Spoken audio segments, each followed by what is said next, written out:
Not far from Lu Shang, there was a snowy mountain and the sky was clear. With a calm expression, our boy began to scan his surroundings and sighed upon seeing ice. He became curious as he did not know exactly where he was. Several penguins surrounded him. The tentacles that Lu Shang had previously cut off grew back on his body. He placed one hand on his waist, and his attention fixed on them, realizing that he was in Antarctica. The eyes on his abdomen started staring at him intently and growling to get his attention, and it worked very well.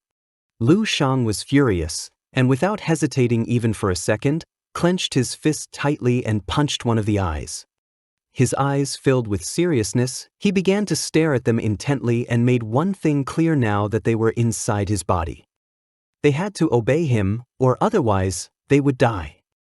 Lu Shang's eyes widened in surprise. He realized that his alien body had its own consciousness, but this didn't matter since they had dared to betray him, and if he couldn't even fully control his own body, there was no point in practicing martial arts. The eyes reactivated, they started observing Lu Shang and growled again. While the tentacles floated, our boy clenched his fist and fixed his attention on them. With a serious expression, he explained that if they didn't want to die, then they must follow his rules. First was to follow his orders, second was to condense energy, then transform, and finally sublimate. Lu Shang closed his eyes and sank into his thoughts. He decided it was time to establish some clear rules for the cells. Inside his body, there were a bunch of alien blue cells. He concentrated and a golden energy began to approach the cells. He had never tried this before, but he wanted to know what would happen when the cells took the same path as the immortal cells. Lu Shang closed his eyes and began to concentrate, making a powerful golden energy appear in his chest. He wanted to know what kind of existence was going to be born when these cells followed the path of the immortal cells, questioning if they were going to be able to resist the annihilation of the rules. The energy little by little began to enter the cell nucleus one after another, due to the constant impact of refinement. The alien cells little by little began to sublimate and experience active apoptosis. Lu Shang decided to concentrate all the energy in a single point. He fixed his spiritual force on that point and infused all his energy with all his strength, causing the cell nucleus to start shining intensely. The cells began to undergo changes, first about 10,000 times until reaching 1,000,000 times. A smoke screen appeared around Lu Shang, and once it disappeared, it could be seen that his body had returned to normal, and there no longer seemed to be traces of the alien cells. Lu Shang's eyes were filled with sadness, and his attention was fixed on his hand. It was a pity because just after billions of transformations, he was about to enter a new level. But the energy of the alien cells had been exhausted and he had no choice but to temporarily stop the process to enter hibernation. Not every trace of his previous body had disappeared. In his hand there was still a blue eye, which was slowly beginning to close. Once the eyes closed, Lu Shang began observing carefully and realized that this path was viable, so he decided to try transforming the cells later. Just then, the sound of a ship's horn was heard. Lu Shang's eyes spread in surprise. He turned around and couldn't help but feel somewhat astonished. In the middle of Antarctica, there was a large ship sailing the sea. It was gigantic and seemed very luxurious. The attention of our boy fixed on the ship. He hid behind the iceberg and began to observe without knowing what a ship was doing in this area. He jumped and started to fly. He wanted to take advantage of this moment to confirm the place where he was now. The ship was sailing at full speed, breaking the ice in its path. Lu Shang started flying, got a little closer, and his gaze filled with confusion since on the ship there were 30 warriors below level 7, 2 level 7 masters. Additionally, there was a scientific room, so there could be a level 8 Grand Master supervising. By their appearance, they all seemed to be people from the Lion Kingdom.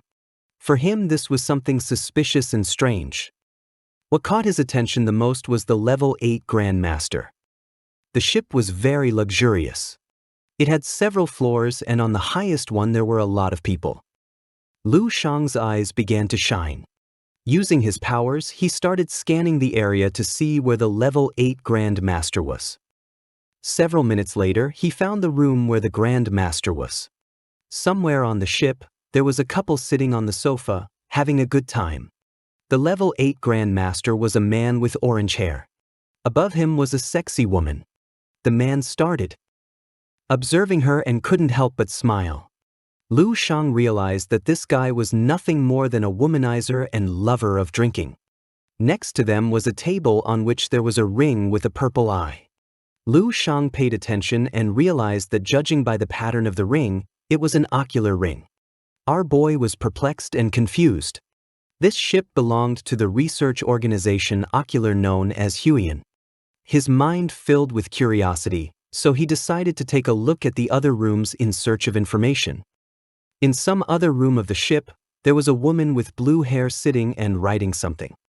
She seemed to have the best room since sunlight was coming directly through the window. She picked up the pen and with a cheerful expression began to write in her diary. Today was February 14th of the year 317 and it was sunny weather. It was her 25th Valentine's Day. She wasn't enjoying red wine or steak at an elegant restaurant. No music fitting for the occasion nor an attractive companion for a date. She was going to spend this day alone in the cabin of the explorer amid the extreme cold of Antarctica, surrounded by penguins and exotic creatures. She began to imagine a man wearing a scientist's lab coat with his arms behind his back. This was the 28th day since she had joined Professor Nepson's research team, one of the greatest masters in genetics of this century and on the entire planet. His vast knowledge, brilliant ideas, and passionate attitude toward academic pursuit were everything worth learning for her. A smile spread across her face as she continued writing in her diary. Her eyes were full of admiration because being able to follow Professor Nepson was the luckiest thing that had happened to her in life. She thanked her university mentor, Mrs. Selina, because if it weren't for her enthusiastic recommendation, she wouldn't be here. With a cheerful expression, she continued jotting everything down in her diary. Lu Sheng transformed into a spirit, appeared behind her, placed his hand under his chin, and with a curious gaze began to read attentively. After reading her long diary, he more or less understood the background of this ship. This ship was a team tasked with collecting and researching genes from exotic beasts around the Indian Ocean. This also explained why there were strong warriors on board. Hunting exotic beasts to obtain genetic samples required powerful fighters. The expression of our boy changed, and his eyes widened in surprise as something caught his attention. The girl did not notice Lu Sheng's presence and continued writing distractively in her diary. The leader of this team seemed to be the Professor Nepson mentioned in the diary, so he estimated that guy must have quite a high status within the organization, like a golden figure. He began to imagine an eye surrounded by beasts. It was worth noting that Professor Nepson seemed to have a different perspective from the mainstream on the origin of mutated beasts and martial arts. He considered that both originated in the mythological concepts of demons and gods, and he had always tried to prove it, often hearing that science ends in mythology. The girl placed the pen on the table, closed her eyes, and with a smile stretched her arms. This was all she had to write in the journal for today. Just before she could move, Lu Sheng moved like lightning and appeared in front of her. With a piercing gaze, he demanded to know who Professor Nelson was. The woman's eyes filled with fear and confusion. She couldn't help but panic, asking who he was. Upon seeing that this method was not going to work, Lu Sheng activated mental control and began to imbue waves into her mind. The ability took effect, and in a matter of seconds, the girl calmed down, and with a serene gaze, she began to observe our boy. She took out a photograph of Professor Nepson.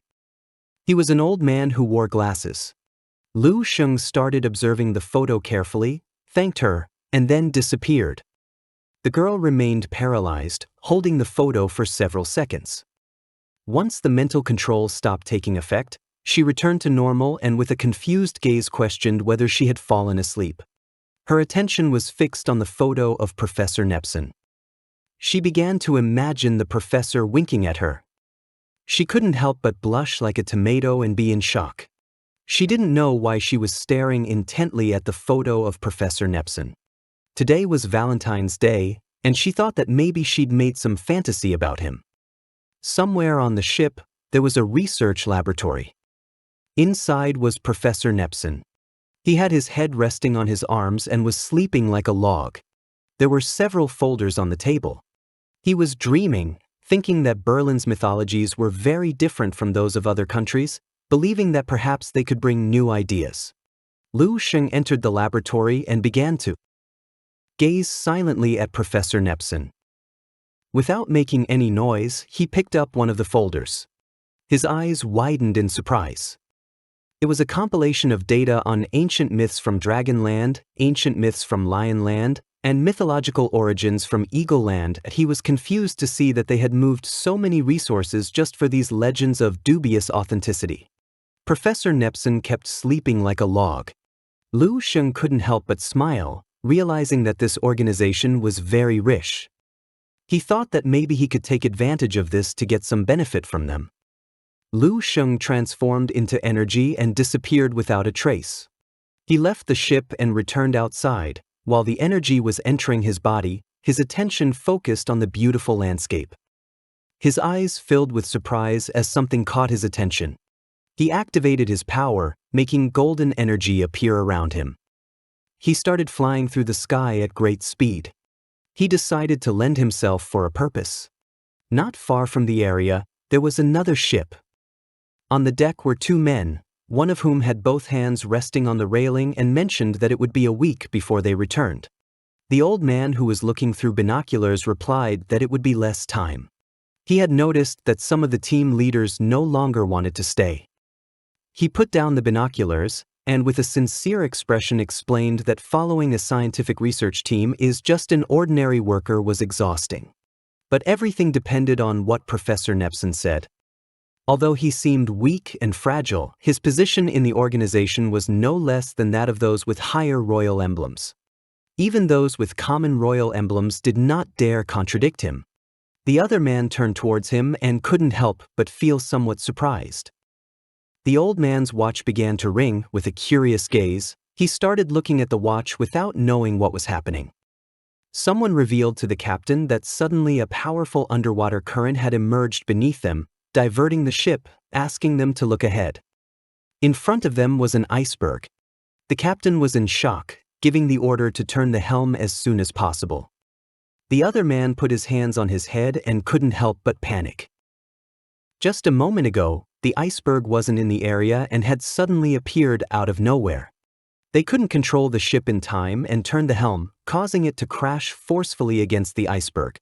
The ship stopped in place, and inside the iceberg was someone. It was none other than Lu Sheng. He began to gaze at the ground and a smile spread across his face. This is the end of the video.